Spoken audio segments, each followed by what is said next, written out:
పూలకే కాదు, ఆకులు, కాండం, వేరు ఇలా ఆ చెట్టులో అన్నీ పనికి వచ్చేవే. ప్రతి భాగంలోనూ ఔషధం లక్షణాలు ఉన్నాయి. వీటి అన్నింటికన్నా ముందు అసలు పారిజాతం పుట్టుకను గురించి తెలుసుకుందాము.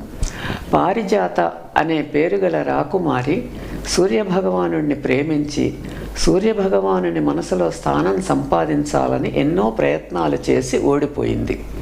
దానితో అవమానంతో కాలిపోతుంది.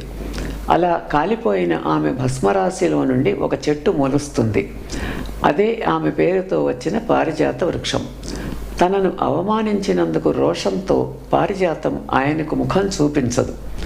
చంద్రుడు ఉదయించే సమయంలో వికసించి సూర్యుడు వచ్చే వేళకు తన పూలనన్నిటినీ ఒక్కొక్కటిగా రాల్చేస్తుంది. ఇంచుమించు ప్రతి భాషలలో కవులు పారిజాతం పూలను వర్ణిస్తూ కవిత్వం చెప్పారు.